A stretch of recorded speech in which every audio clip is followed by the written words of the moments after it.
Hi, I'm Scott Engel, Managing Director of RotoExperts.com. I am the king. I am fantasy. And people are always asking me, King, if you could pick the slot or range of slots where you would like to draft from, what would it be? Well, I've got the answers for you now. In a 12-team league, whether it's PPR or non-PPR, I like to be right in the middle of the action. Ideally, I'd like to get pick number 6 if I could choose it, but I think anywhere between 5 and 7 is really good. You get a nice running back but at 5 and 7. Yeah, Adrian Peterson, Doug Martin, Arian Foster might get picked off, but you still have a terrific shot at a Marshawn Lynch, a Trent Richardson if you like him, a CJ Spiller, and then you don't have to wait too long on the turn if you want to get another really good running back at the number 2 spot, especially if you're at number 7. You could end up with a combination of Marshawn Lynch or Steven Jackson, or maybe even a really good number 2 wide receiver. So for me, ideally, I'd like to be somewhere between 5 and 7 in the first round. It's very comfortable.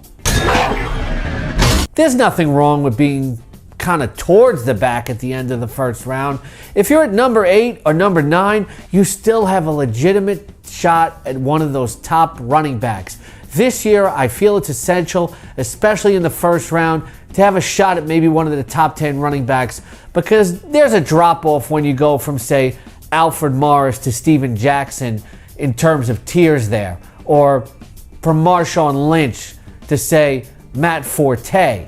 So if you're at 8 and 9, you can just probably get a cheat sheet, write everybody down who you like, maybe the top 9 or so, and just cross off guys. And when it comes to you, let the draft flow to you and just take the top running back left on your board. And in the second round, you pick pretty soon too.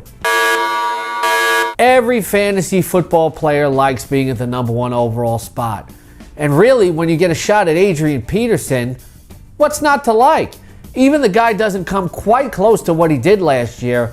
He's very likely still going to be a top 3 to 4 fantasy running back, and he'll take you deep in your playoffs.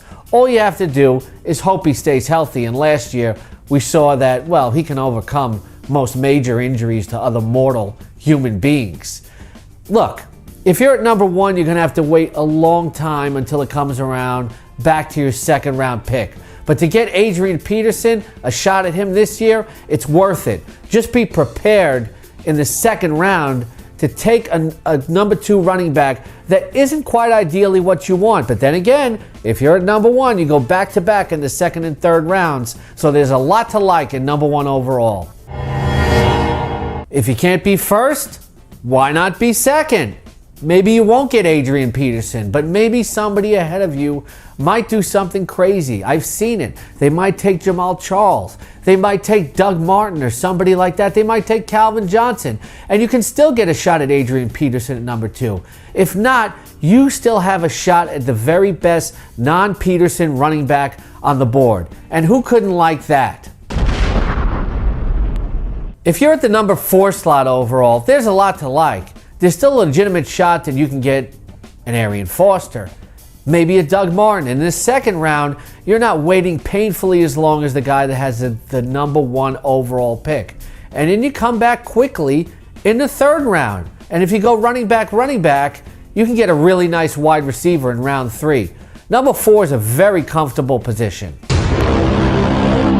The bottom line you should know, though, is a good and prepared fantasy football owner can draft from any spot.